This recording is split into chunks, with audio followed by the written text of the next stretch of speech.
નમસ્કાર, હું છું આપના સાથે ઈશા દુબે. આપ જોઈ રહ્યા છો જનસાક્ષી ન્યૂઝ. નજર કરી આજના મુખ્ય સમાચારો પર. વાલિયાનિધિ રુદ્રપુરી ગ્રુપ કોર્પોરેટિવ મલ્ટીપર્પઝ સોસાયટીના સભાસદો દર વર્ષે મંડળીના મારફતે નિયમો અનુસાર ચલથાણ સુગર ફેક્ટરીમાં વાવેતર નોંધ કરાવે છે. વર્ષે 2024-25નું વાવેતર પણ નોંધાવ્યું હતું. હાલ ચલથાણ સુગર ફેક્ટરી શરૂ થતાં કાપણી સિઝન શરૂ થઈ હતી અને અચાનક અન્ય સુગર ફેક્ટરીઓની દખલગીરી થતાં the Rudrapuri group cooperative multipurpose society લિમિટેડના સભાસદોની શેરડી કટિંગ અટકાવી દીધી છે, જેને પગલે સભાસદોએ અન્ય કોઈ સુગર ફેક્ટરીમાં વાવેતર નોંધાવેલ નથી, જેથી અન્ય સુગર કાપણી કરશે નહીં, જેને કારણે ચલથાણ સુગર ફેક્ટરીમાં નોંધણી કરેલ સભાસદોની શેરડી કટિંગ કરવામાં આવે તેવી માંગ કરવામાં આવી છે. અને જો સુગર ફેક્ટરી શેરડી કટિંગ નહીં કરે તો ખેડૂતોએ આત્મહત્યા કરવાની ચીમકી ઉચ્ચારી હતી. જ્યારે the Rudrapuri group cooperative multipurpose society લિમિટેડના ચેરમેન રાજુભાઈ વસાવાએ અન્ય સુગર ફેક્ટરીના ઈશારે આ કાપણી અટકાવી મજૂરોને હટાવી દીધા હોવાના આક્ષેપ કરી યોગ્ય નિરાકરણ કરવા માંગણી કરી છે. હું ઇન્દ્રસિંહ છત્રસિંહ સંગ્રોધ તુણા અને મેં આ રુદ્રપુરી દ્વારા લામ અને રોપાણ થઈને 12 એકર શેરડી હમણાં મારી ઊભી છે. તો હવે મારે કઈ સુગરને આપવું? અને મેં આ સિવાય મેં કોઈ બીજી સુગરને નોંધી નથી, અને જે નોંધેલી છે તે તેને આપવાની એ જવાબદારી અમારી છે. જ્યાં નોંધી છે તો અમે આપવું, પણ જ્યાં નોંધી જ નથી તેને અટકાવે એ ખોટી વાત છે. અને હવે જો આ કટિંગ જો નહીં થયું તો આમાંથી અમે કોઈ પણ સુગરને એક દંડો આપવાના નથી. એ બાણિયા થઈ જાય તો મેં સહન કર્યું. મારું નામ જસવંતસિંહ માનસિંહ બોરાદરા, ગામ ચમરિયા. હું ખેડૂત તરીકે વાત કરું છું કે અમે ચલથાણ સુગરની અંદર 500 રૂપિયા ડિપોઝિટ આપી અને અમે ત્યાં નોંધણી કરાવેલી છે. તો પછી અમારી આ શેરડી પનવાઈ સુગરે બંધ કેમ કરાવી છે એમ પૂછું? શા માટે? એમાં કોઈ વાંધો છે? આ કાપવામાં અમારી શેરડી એ થાય તો અમારી ગણેશ સુગરે અમને ભાવ નહીં આપ્યા એટલે અમારે ચલથાણ સુગરમાં જવું પડ્યું છે એમ. ને અમે કોઈ પણ સુગરની અંદર વાવેતર કર્યું નથી અને નોંધાવી પણ નથી. અમે ચલથાણમાં જ નોંધાવેલી છે. ને પછી જો તમે આ ચલથાણ સુગર જો અમારી શેરડી નહીં કાપે તો પછી અમે આત્મહત્યા કરવાની તૈયારી છે અમારી. છેલ્લે જો એટલે દવા પીને ત્યાં ખેતર મળી જાય તેની જવાબદારી તમામ સુગરોની રહેશે એમ પૂછું છું. હા, એટલે અમારી આ કોઈ પણ વસ્તુ ચલવી લેવાય નહીં આમાં એમ. અમે ખેડૂત તરીકે અમે ક્યાં જવાના ઉઠા એમ. આવી રીતે અમને કનરગટ કરીને બધી સુગર અમારી દારીખેડા નજીક લાગે છે, ગણેશ સુગર નજીક લાગે છે. તો અમે આ અમારે આજે વર્ષોથી અમે માર ખાતા આવ્યા અને પછી અમને જે સાલ અમે 12,000 ટન શેરડી ચલથાણ સુગરને આપવી પડી. જો ગણેશ સુગરે જો અમને જો પૂરતા ભાવ આપ્યા હતે તો અમારે ત્યાં સંતાવડી જવું નહીં પડતે એમ. એટલે આવી રીતે બધો અન્યાય થતો છે. એટલે આજે અમે ઉગ્ર આંદોલન પણ કરીશું. એ ગાડી અમારી નોંધાવેલી શેરડી મંજૂરીની છે એમ. કોઈ પણ સુગર અટકાવી શકાય નહીં, ને અટકાવી શકે પછી તો અમે આત્મહત્યા કરવાની તૈયારી છે. સમજી લો, અમારી કેટલી સુગર જો શેરડી કપવાની બાકી છે, હજુ ખેતરમાં પડેલી છે.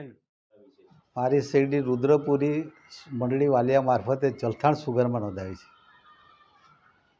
તમે બીજી કોઈ સુગરમાં શેરડીનો નોંધ કરી છે?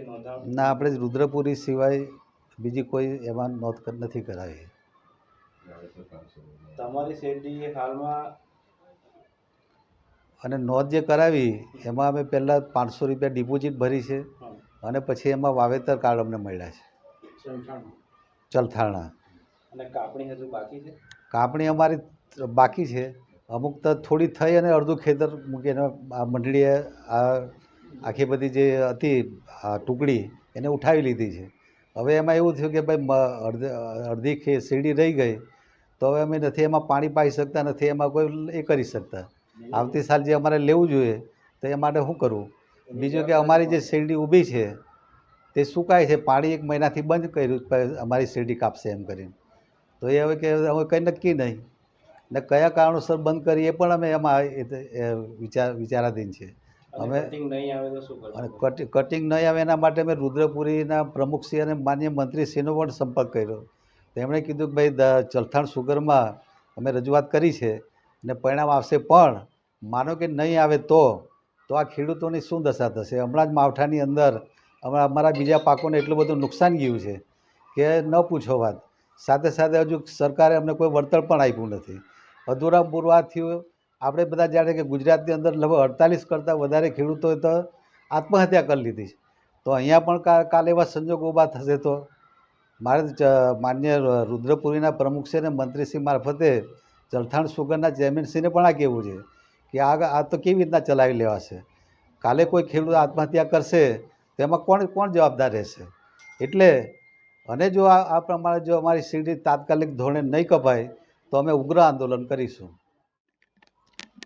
હું આજે આ ખેડૂતો વતી આ જે સંસ્થાઓમાં જે રાજકીય વર્ગ વાપરીને ખેડૂતો સાથે જે સંતા કુકડી રમે છે એવા ચોરોને હું આ મંચ પરથી કહેવા માગું છું કે અમે લોકો રુદ્રપુરી મારફતે 2 વર્ષથી શેરડી જલથાણ સુગરમાં આપીએ છીએ. તો એ કાયદેસર ખેડૂતોની રાજી ખુશી મંજૂરીથી આ શેરડી આપવામાં આવે છે. અને અત્યારે શેરડીનું કટિંગ પણ આ વર્ષે જ્યારે ચાલુ થયું છે ત્યારે આ સુગર કોઈને કોઈ સુગર ફેક્ટરીના દાબ દબાણથી એકાએક ખેડૂતોને પૂછ્યા વગર ટુકડીઓ ઉઠાવી લેવામાં આવી. પણ મને એ પણ શંકા જાય છે કે મારે જલથાણ સુગરમાંથી મને જે કટિંગ માટે ટુકડી આપી હતી એમાં ઝરપણિયા ગામે જે ટુકડી હતી પાનવાડી સ્ટેશન પર, તો 2 દિવસ આગળ એ ટુકડી પર પણ ચોરી થયેલી હતી. તો મને એ પણ શંકા જાય કે આ જે સંસ્થાઓ જે જલથાણ સુગર સિવાય જો જે સંસ્થાઓ છે એ લોકોએ જ ચોરી કરાવેલી એવી મને શંકા જાય છે. અને બીજા જ દિવસે આ બધી ટુકડીઓને ઉઠાવી લેવામાં આદેશ કરેલો છે. એટલે મેં જે અમારી શેરડી જલથાણ સુગરમાં જાય તો એ ચેરમેનશ્રીને પણ મારે એમ કહેવું છે કે તમને આદેશ કોણે કર્યો છે આ ટુકડી ઉઠાડવાની. અને જો ટુકડી ઉઠાડવાનો આદેશ કર્યો હોય તો એ લોકોને મારે એમ કહેવું છે કે ભાઈ અમે આ મંડળી મારફતે કાયદેસર શેરડીનું વાવેતર 2 વર્ષથી કરતા આવેલા છે અને સુગરમાં નોંધી અને એનું રેગ્યુલર કટિંગ કરવામાં આવે છે.